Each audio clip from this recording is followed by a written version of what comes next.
Mom, just click yes. It's an antivirus update, my son said. I didn't know that by clicking that button, I was consenting to the loans he was taking out in my name. If you're ready for this journey, make sure you hit that subscribe button and give this a like so you don't miss the updates. And let me know in the comments what city you're watching from. It's always lovely to see where everyone is. My name is Susan, and for 40 years, I was a high school English teacher. I spent my life breaking down complex themes in literature for teenagers who would rather be anywhere else. I taught them about foreshadowing, dramatic irony, and the nature of the tragic hero. I thought I understood betrayal from Shakespeare, deceit from Dickens, and the slow, creeping rot of a hidden secret from Poe. I had no idea that the most devastating lesson of my life wouldn't come from a book, but from my own flesh and blood. I'm 66 now. I live in the same quiet, tree-lined suburb of Cincinnati where I raised my son, Mark. It's the kind of place where you know the mailman by name, and the biggest excitement of the week is the Saturday morning farmers market. My husband, Frank, and I divorced about 10 years ago, amicably for the most part. He was a good man, just not my man anymore. He retired down to Florida to work on his golf game, and I stayed here, in our home, content with my garden, my book club, and my 2 grandkids, Lily and Ben.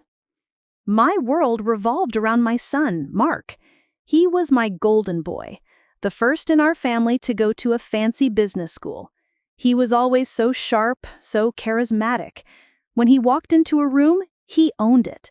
He worked in high-stakes finance for a big firm downtown, married his college sweetheart, Sarah, and gave me the 2 most beautiful grandchildren a woman could ask for. From the outside, he was the picture of success. My success. But about a year before this whole nightmare started, a crack appeared in that perfect picture. The firm restructured, and Mark was let go. It was a terrible blow to his pride, and honestly, to mine too. He'd always been the provider, the one everyone looked up to. He decided not to look for another job, but to start his own consulting firm. He said he was tired of making other people rich. It sounded brave and ambitious, and I supported him wholeheartedly. I helped him out, of course I did. A $20,000 loan from my retirement savings to help him with startup costs. Frank called me a fool. "You're enabling him, Susan," he'd said over the phone from his sunny condo.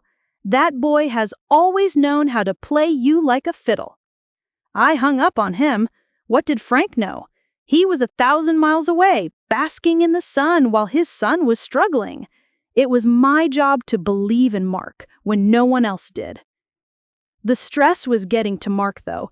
He was stretched thin, trying to land clients and keep up the lifestyle he and Sarah were accustomed to.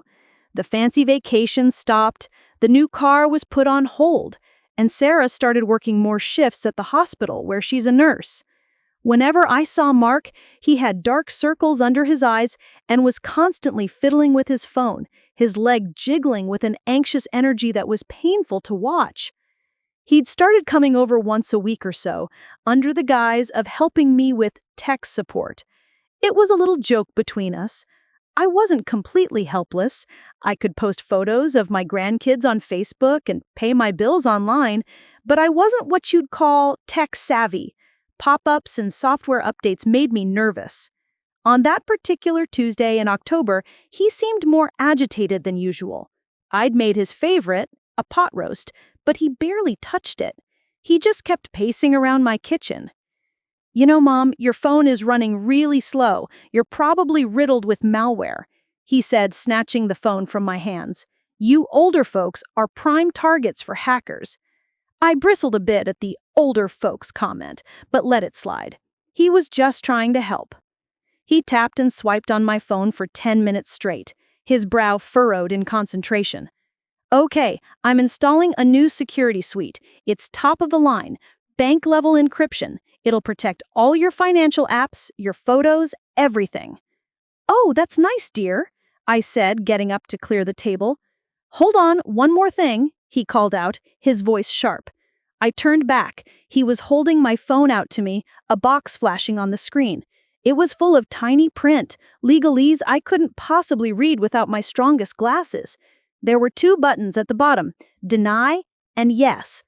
What is it? I asked, squinting. It's just the final permissions prompt, he said impatiently, gesturing with the phone. The app needs access to your other apps to protect them. Standard procedure. Mom, just click yes. It's an antivirus update. He seemed so certain, so knowledgeable.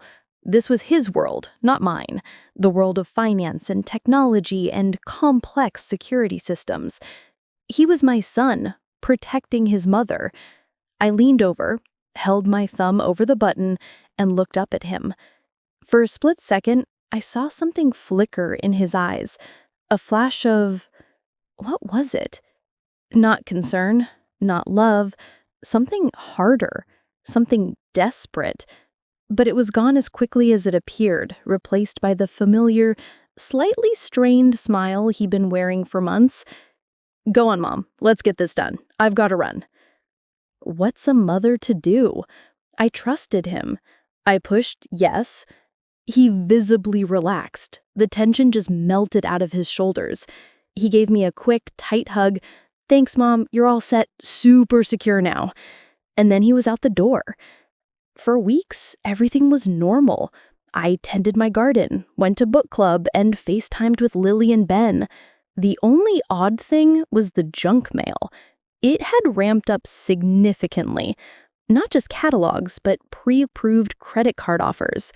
One came from a bank I'd never even heard of, Viridian Trust Financial. The offer was for a card with a shockingly high credit limit. I tossed it in the recycling bin without a second thought.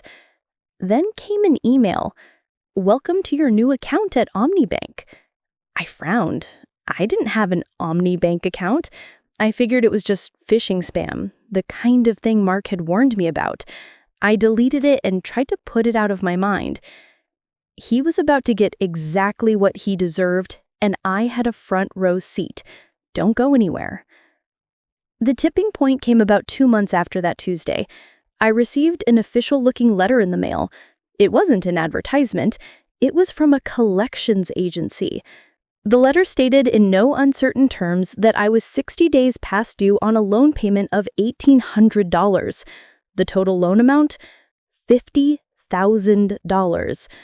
I stared at the paper, my heart pounding in my chest like a trapped bird. This was a mistake, a horrible, ridiculous mistake. I had impeccable credit. I hadn't taken out a loan in 30 years, not since Frank and I bought this very house. The loan, it said, was from a place called Fintech Lending Corp. My first thought was identity theft, some anonymous hacker from another country. I felt a surge of cold panic, the kind that starts in your stomach and climbs up your throat. My hand was shaking as I picked up the phone to call the number on the letter.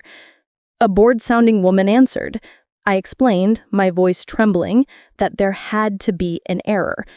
"Ma'am, our records are quite clear," she said, her tone flat. "The loan was dispersed on October 14th. We have a digitally signed contract and an identity verification check completed via the Secure Shield mobile app." Secure Shield. The name hit me like a physical blow.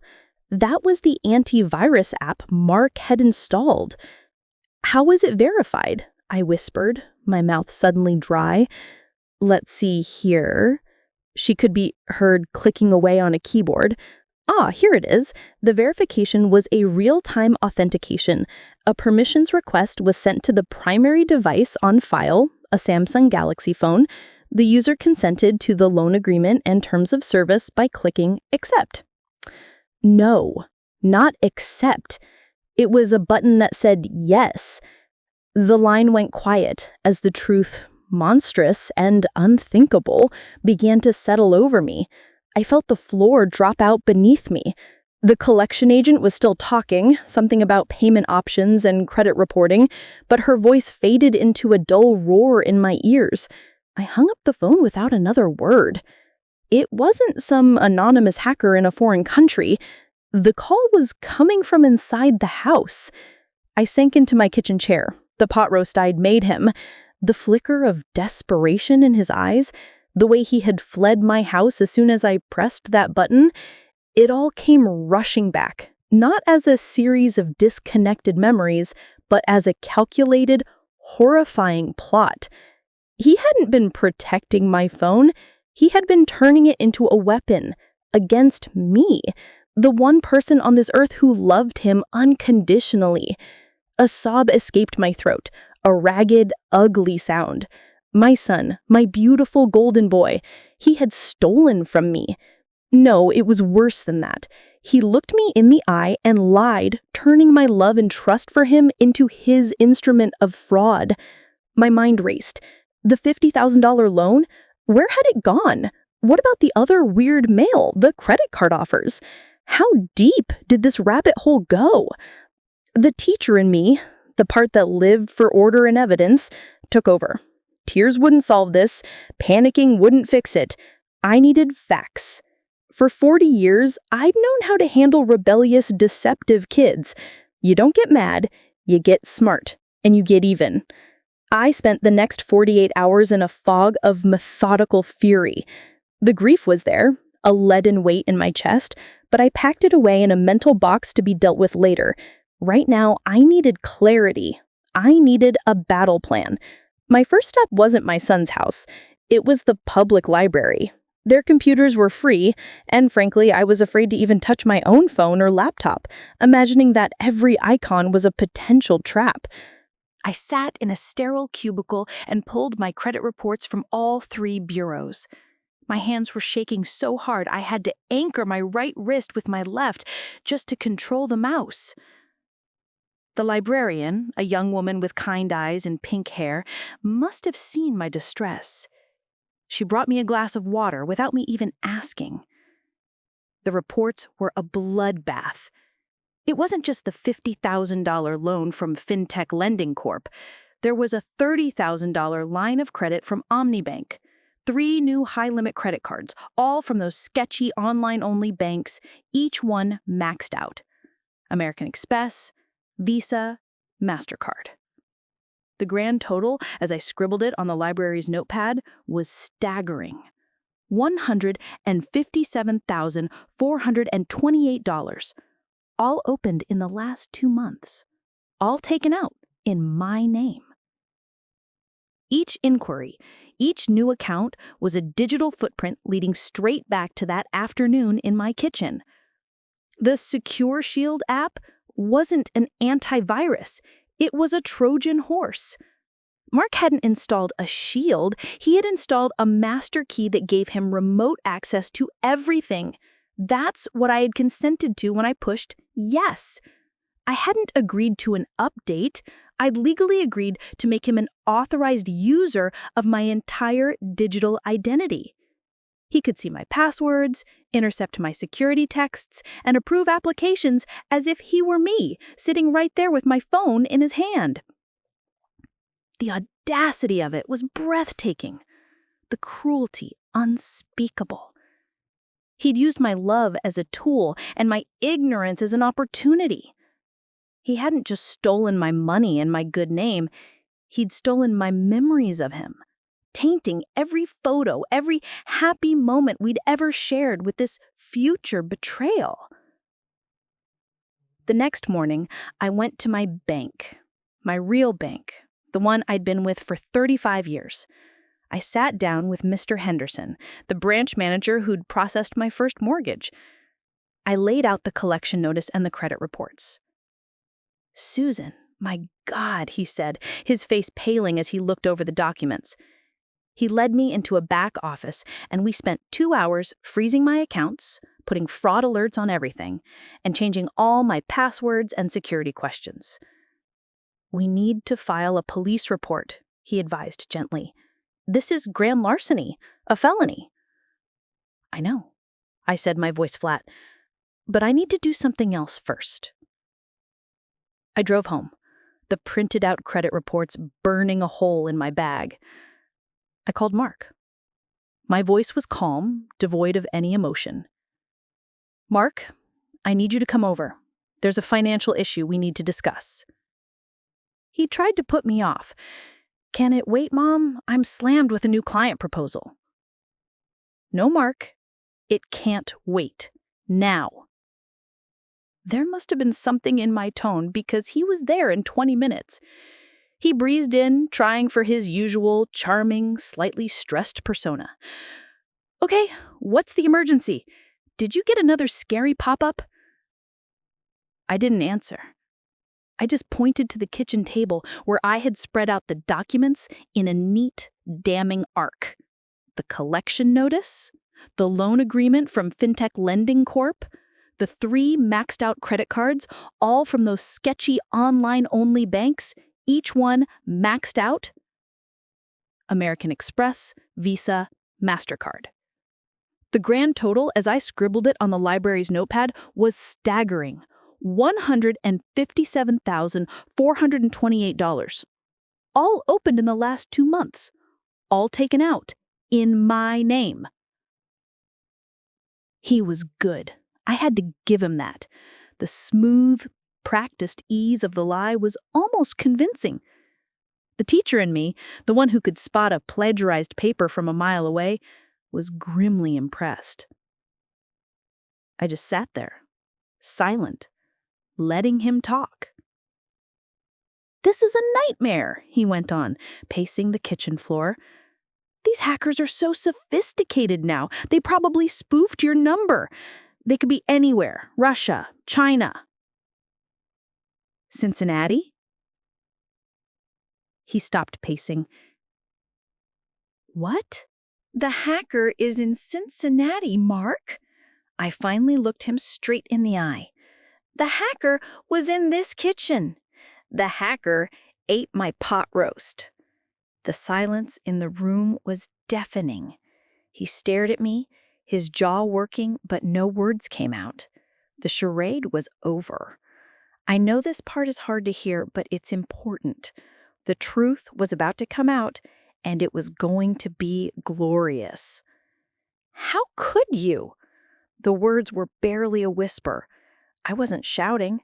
There was no rage, just a vast, empty canyon of pain. His whole demeanor changed. The fake concern evaporated, replaced by a sullen, defensive anger. "You don't understand. It was just a temporary solution. I was going to pay it all back before you even noticed. I landed a huge client. The deal is about to close. It was bridge financing, that's all." "Bridge financing?" I repeated the term, the corporate jargon sounding absurd in my cozy kitchen. "You call wrecking my credit and stealing over $150,000 bridge financing? You took my entire nest egg, Mark. Everything Frank and I saved. Everything I have left." "Oh, don't be so dramatic," he snapped, his voice turning ugly. "You're retired. You sit here all day. What do you even need that money for? I needed it. Sarah and the kids, our mortgage, my business. I have responsibilities. I was drowning, and you have no idea what that pressure is like." Every word was a twisting knife. He was trying to justify the unjustifiable, to make me the bad guy, to paint himself as the victim. "So, you decided to make your mother a criminal's accomplice without her consent?" I asked, my voice rising now, fueled by a righteous fire I didn't know I possessed. "You turned me into your personal ATM. Did you even think about what would happen to me when these bills came due?" "Of course I did," he shouted. "Like I said, I was going to handle it. You just weren't supposed to find out. Why are you making this so difficult?" That was it. That was the moment my heart finally, irrevocably broke. He wasn't sorry he'd done it. He was just sorry he'd been caught. "Get out," I said. The words were quiet but held the weight of a final judgment. "Mom, come on, let's just be reasonable. Get out of my house. Now." He stared at me, perhaps for the first time in his life, seeing not his doting mother, but a stranger. He turned, and without another word, he walked out the door, slamming it behind him. The old blue and white porcelain vase on the mantelpiece, the one my own mother had given me, rattled on its shelf. And then there was silence. I didn't cry. I simply took all the papers, slid them into a manila folder, and wrote "Mark" on the tab. I felt strangely calm. The confrontation was over. The denial was over. The hope that this was all a misunderstanding was over. Now, the war could begin. That evening, I sat down with a cup of chamomile tea and opened my laptop. The police were an option, yes, but family matters are notoriously messy and slow. And frankly, jail time felt too simple. It wouldn't undo the financial ruin, and it wouldn't undo the betrayal. He used sophisticated technology to scam me. It felt only right to use technology to fight back. I started Googling loan fraud through app permissions, elder financial abuse lawyer, Secure Shield app scam. Page after page was filled with horror stories, but also with resources. And as I scrolled through a forum for digital security professionals, I saw a name I hadn't thought of in almost 20 years, Alex Peterson. He'd been one of my students, a brilliant, sullen, rebellious kid who could barely be bothered to turn in his homework, but could write code that made the school's computer lab administrators weep. I'd seen something in him, a sharp mind that was just bored. I pushed him, I challenged him. We'd clashed, and then we'd connected. A quick search on LinkedIn brought up his profile. Dr. Alex Peterson, senior threat analyst and head of digital forensics at a prestigious firm in Chicago. The picture showed a man in his late 30s with a confident smile and the same intelligent, mischievous eyes I remembered. It was a crazy long shot, but I had nothing to lose. I took a deep breath, opened my email, and began to type. Dear Alex, you probably don't remember me, but I was your AP English teacher at Northwood High back in 2002. My name is Susan Miller. I'm writing to you today because I find myself in a situation that is part technical and part Shakespearean tragedy, and I thought of you. I hit send, and for the first time in weeks, I felt a flicker of something that wasn't despair. It was hope. I didn't expect a response for days, if at all. But less than an hour later, my inbox pinged. The sender was Alex Peterson. My breath caught in my throat. Subject: from your former AP English teacher, Mrs. Miller. Body: Dear Mrs. Miller, remember you? Of course I remember you. You're the reason I passed English. You're the reason I learned how to structure an argument, a skill that, as it turns out, is more important in my field than knowing Python. I'll never forget the C you gave me on my first draft of that Hamlet paper and the note you wrote at the bottom. Your premise is lazy, Alex. Hamlet wasn't just indecisive, he was paralyzed by data. Now prove it. It's the best advice I ever got. I am so incredibly sorry to hear what you're going through. The term Shakespearean tragedy is unfortunately all too fitting. What you're describing is a horrifically common form of elder financial abuse, weaponized with off-the-shelf spy app technology. The legal term for what he had you do is consent engineering. It's devious and it's despicable. Please do not feel ashamed. You are not a victim. You are the subject of a targeted attack. There's a big difference. I'm looking at my calendar and I'm wide open. Can we speak tomorrow morning? I have some ideas. And Mrs. Miller, we're going to get him. Best, Alex Peterson. I read the email 3 times, the words blurring to my tears. These were different tears, though, not of pain or betrayal, but of overwhelming relief. To be seen, to be believed, after 40 years of trying to empower kids, to make them feel smart and capable, one of them had reached back through time to do the same for me. The next morning, we spoke on a video call. Alex looked just like his picture, professional, sharp, with an easy smile that couldn't quite hide the fierce intelligence in his eyes. He listened patiently as I recounted the whole story, from the pot roast to the confrontation, never once interrupting. He just nodded, his expression growing more grim with every detail. Okay, so this Secure Shield app isn't a real antivirus. It's likely a consumer-grade spyware product he bought online, maybe rebranded to look legit. Think of it like a keylogger and a remote control all in one. When you hit yes, you gave the app kernel-level access to your phone's operating system. In layman's terms, you gave your son the God mode password to your digital life.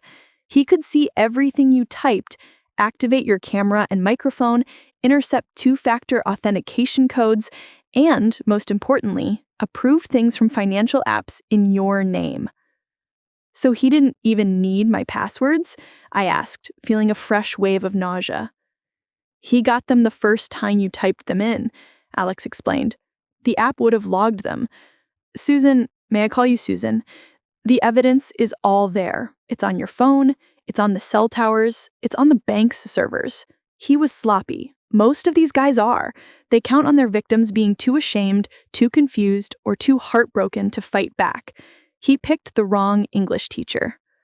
A plan began to form, a joint effort between my old-school understanding of human nature and his new-school grasp of technology.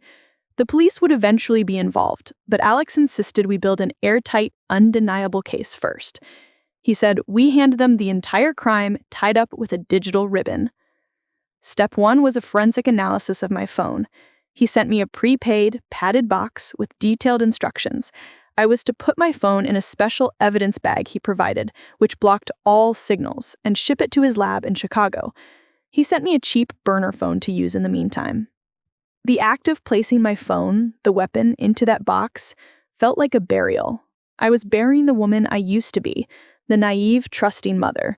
Someone new was taking her place. While my phone was in transit, I moved on to step 2. I needed to understand the human element. I needed to see my daughter-in-law, Sarah. Was she complicit in this? Did she know her husband had just destroyed his own mother to keep their lifestyle afloat?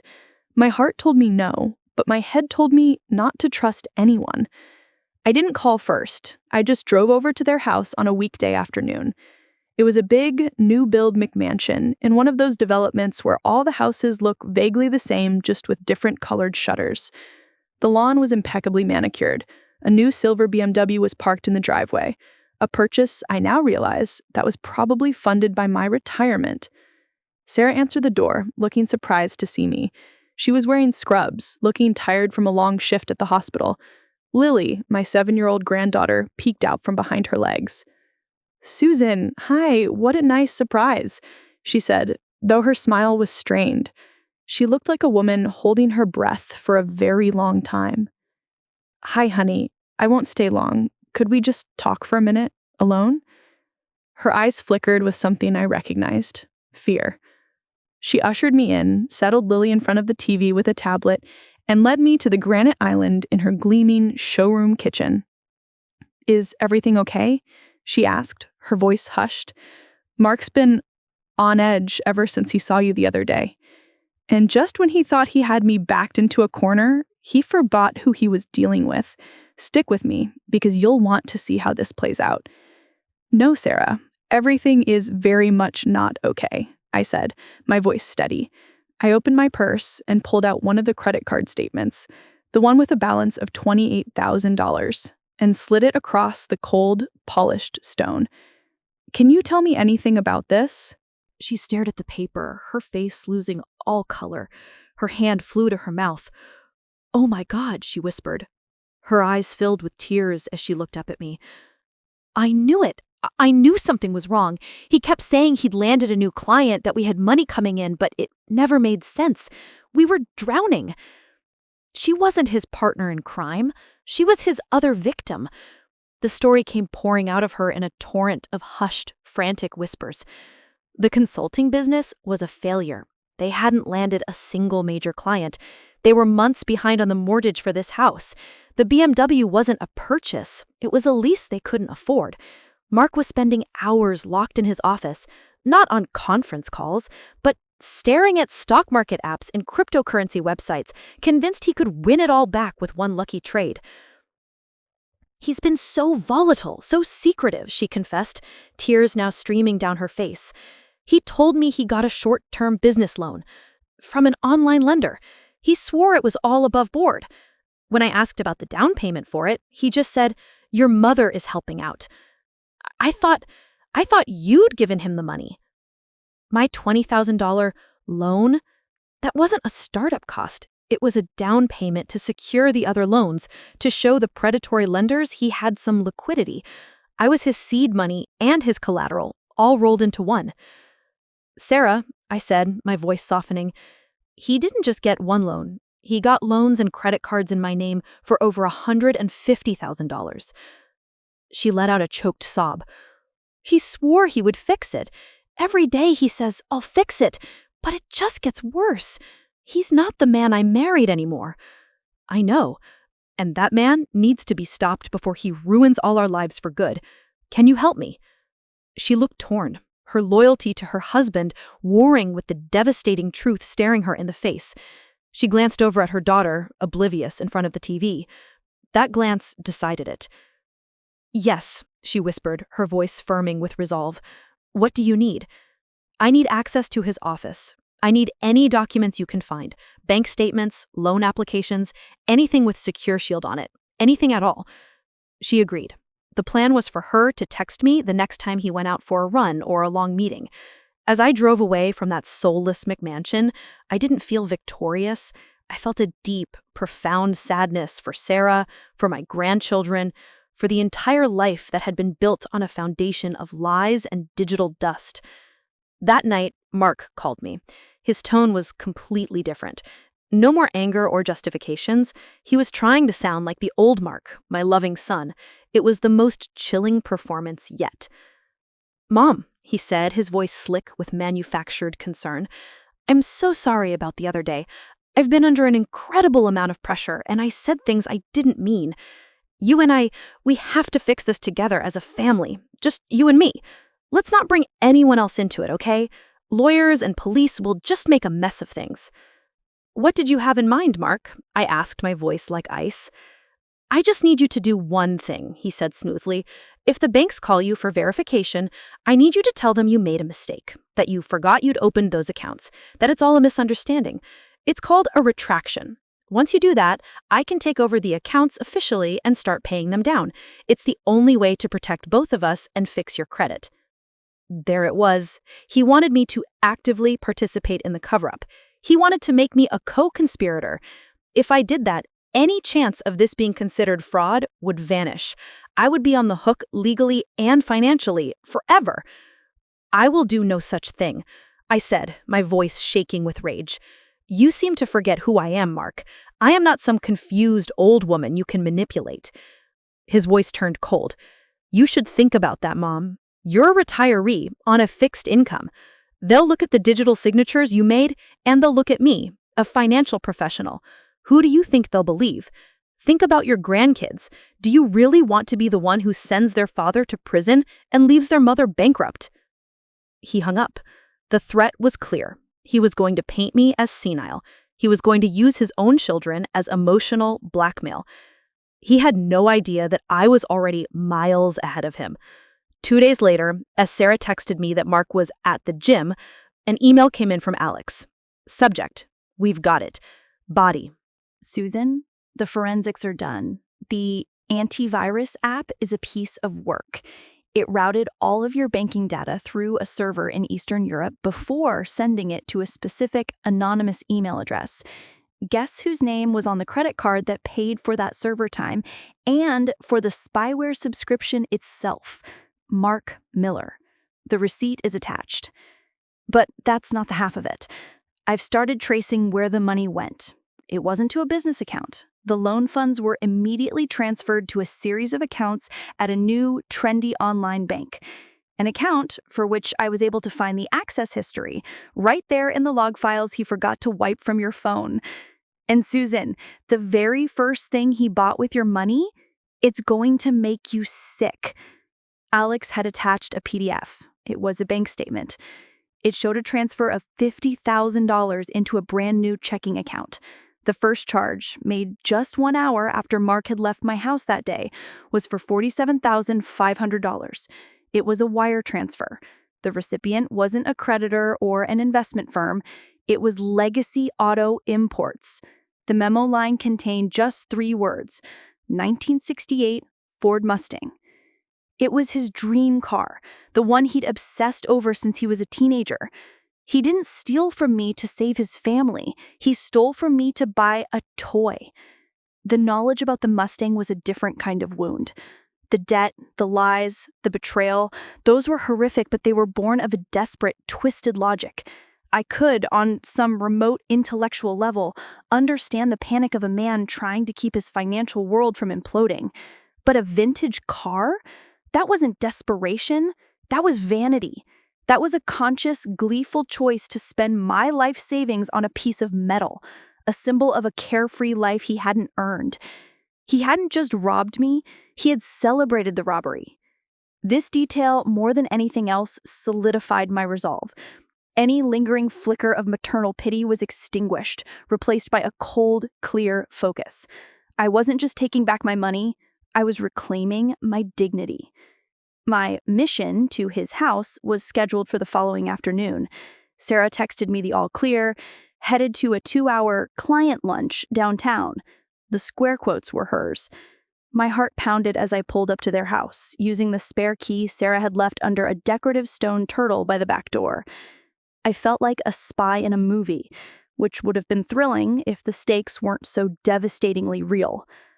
Mark's office was a shrine to his own ego. A massive oak desk dominated the room, and the walls were covered with framed diplomas and photos of him shaking hands with people who looked important. It smelled of stale coffee and that cloying, aggressive cologne he wore. On his desk, nestled between a stack of bills and a glossy investment prospectus, was his personal laptop. It was open. He hadn't even bothered to lock it. His arrogance was, as always, his greatest vulnerability. I wasn't there for the laptop, though. Alex had warned me against touching it. We couldn't risk accusations of evidence tampering. I was there for the paper trail. Sarah had said he was a meticulous record keeper, a habit from his old finance days. She was right. In the bottom drawer of his desk, tucked beneath a file of old tax returns, I found it, a sleek, black portfolio. Inside was everything. Printed copies of the loan agreements he'd forged in my name, the credit card statements, receipts, and tucked in the back a document that made my blood run cold. An application for a reverse mortgage on my house.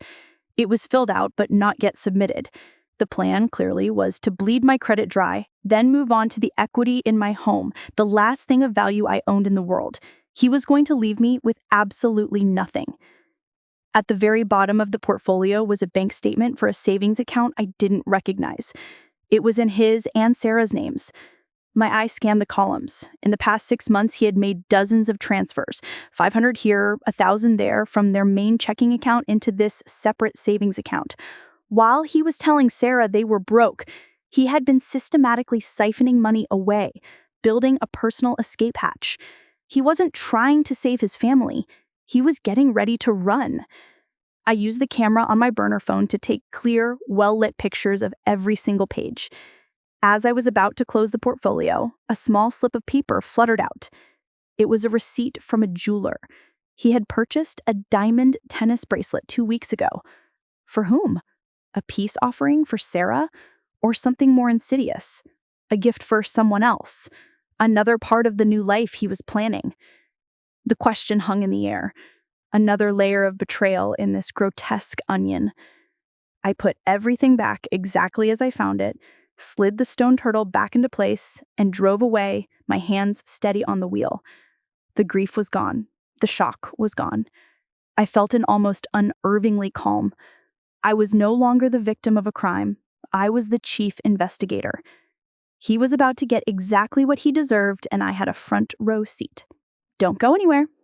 That night, I bundled up all my photographs into a zip file and sent them to Alex with the subject line, "The Paper Trail."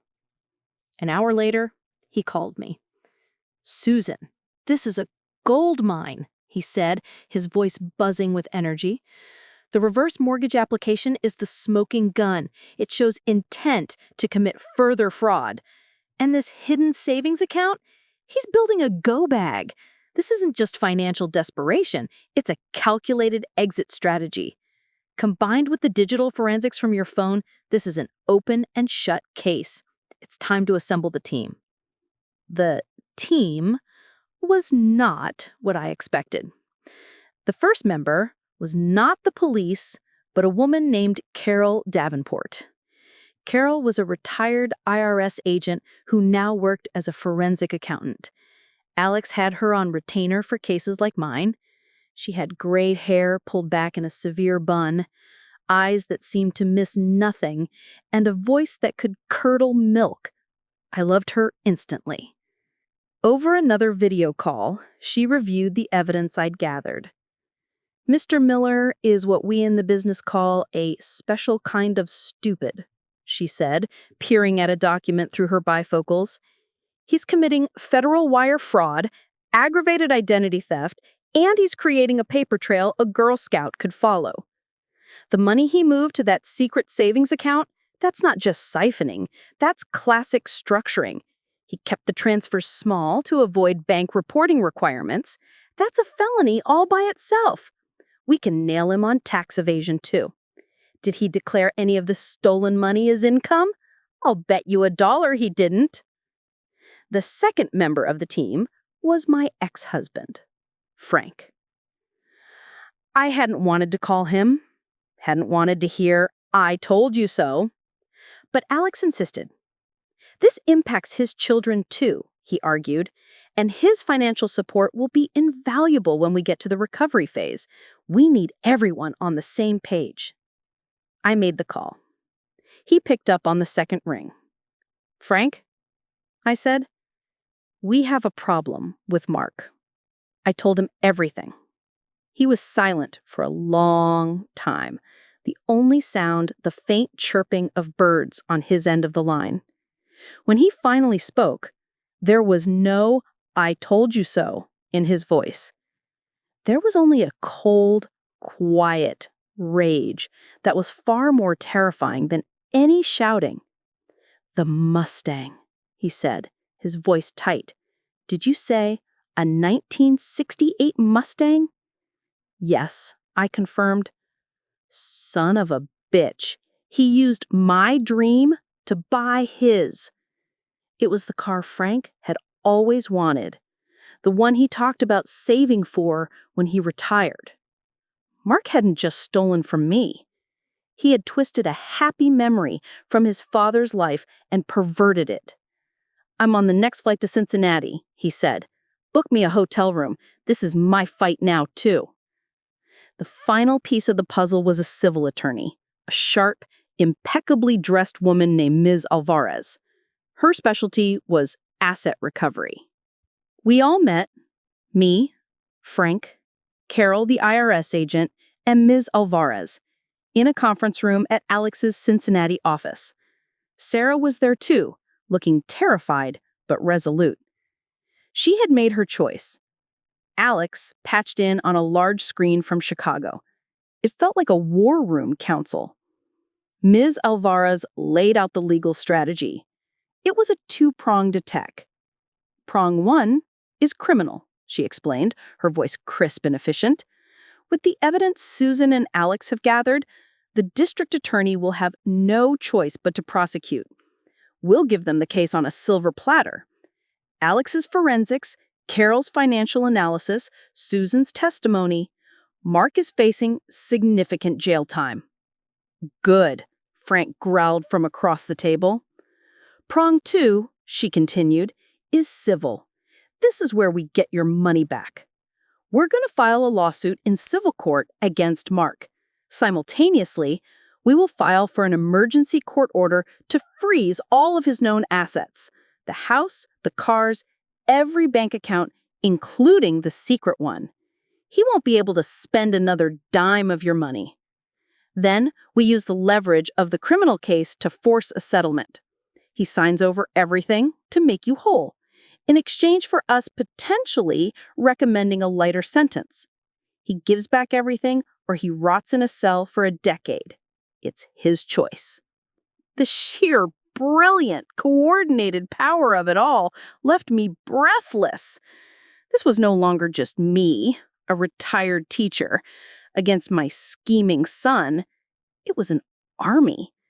His complex lies were being unraveled by a team of professionals, each one a master of their craft. The next day, Alex sent one last crucial piece of evidence. Using data from the phone's GPS, data Mark himself had enabled by installing the spyware, Alex had created a timeline. It showed Mark's phone, which was with him, at a specific high-end apartment building downtown on 3 separate occasions in the past month, late at night. I did a quick public records search. My stomach turned. The name on the lease for apartment 14B? It was a woman I recognized from Mark's old company photos. Young, blonde, ambitious. The diamond tennis bracelet wasn't for Sarah. Mark wasn't just planning to run, he was planning to run with someone else. I added the apartment lease to the evidence pile. That evening, I sat down at my kitchen table, a single piece of my best stationery in front of me. The final act was mine and mine alone. I picked up my pen, the same one I'd used to grade thousands of essays, and wrote a letter to my son. It wasn't a letter of anger or forgiveness. It was a letter of abdication. I was resigning from my role as his mother. Mark, I wrote, the woman who raised you, who loved you, who would have done anything for you, she no longer exists. You killed her on the day you chose to betray her trust. From this moment on, you are a stranger to me, a stranger who committed a crime against a citizen named Susan Miller. That citizen will now seek justice. You will be hearing from her lawyers. I folded it, put it in an envelope, and walked to the mailbox at the end of my quiet street. As I raised the red flag, I looked back at my house, my small, peaceful corner of the world. He had tried to take it from me, but he had failed. He had underestimated the woman who lived there. He'd forgotten everything I'd ever tried to teach him, not just about literature, but about character, about consequences. And a true tragic hero, as any of my students could have told you, is always brought down by a fatal flaw. His was arrogance. Mine, I was discovering, was resilience. The lesson was about to begin. The day the papers were served was a perfectly crisp, sunny autumn afternoon, the kind of day that feels full of promise. Miss Alvarez's paralegal, a formidable-looking man who looked more like a linebacker than a legal clerk, had a certain flair for the dramatic. He didn't serve Mark at home or at his office. He served him on the patio of Cincinnati's trendiest and most expensive downtown restaurant, in the middle of his client lunch. Sarah had confirmed he was there, not with a client, but with the woman from apartment 14B. The paralegal waited until their entrees arrived before approaching the table. I can only imagine the scene. The quiet clink of silverware, the polite murmur of the city's elite, and then the sudden, formal intrusion. Mark Miller, you've been served. I picture the color draining from Mark's face, the confusion in his companion's eyes, the sealed manila envelopes landing on the table next to a $60 plate of seared scallops. It was a small act of poetic justice, but it was deeply satisfying. His panicked call came 30 minutes later. "What the hell have you done?" he screamed into my burner phone. The charming, manipulative son was gone, replaced by the cornered animal I'd heard in my kitchen. "A lawsuit? Asset freezes? Are you insane? You're going to bankrupt me. You're going to destroy your own family." I stood by my kitchen window, looking out at the climbing rose bushes Frank and I had planted 30 years ago. They were dormant now, but I knew they'd bloom again in the spring. "The family you're referring to, Mark," I said, my voice as calm and cool as the window pane, "was destroyed by you. Any further communication must go through my attorney. Her number is in the documents you received." "Don't you hang up on me," he bellowed. "I will fight you on this. I'll tell them you're confused, that you have dementia. I ended the call. The final meeting took place a week later in Miss Alvarez's sleek, impersonal conference room on the 20th floor of a downtown skyscraper. The view of the city was magnificent, a sea of glass and steel under a gray sky. I was there with Frank, Sarah, Miss Alvarez, and Carol. Alex was on a large monitor, a clear, high-definition presence from Chicago. Mark arrived with his lawyer, a man who looked young, tired, and deeply out of his depth. Mark himself looked like a ghost. He was pale, his suit hung loosely on his frame, and the circles under his eyes were darker than ever. He sat down and refused to look at any of us, directing his gaze only to his lawyer. Miss Alvarez began, laying out the civil case with surgical precision. She listed every fraudulent loan, every maxed-out credit card. She detailed the emergency order freezing all his assets. The silver BMW in his driveway was effectively a lawn ornament. The money in his secret account was untouchable. He couldn't even buy a cup of coffee without a court order. "As you can see," Miss Alvarez concluded, "your client is financially incapacitated. We are prepared to offer a settlement. My client, Susan Miller, will agree to drop the civil suit in exchange for the full liquidation of certain assets to repay the $157,000 plus legal fees.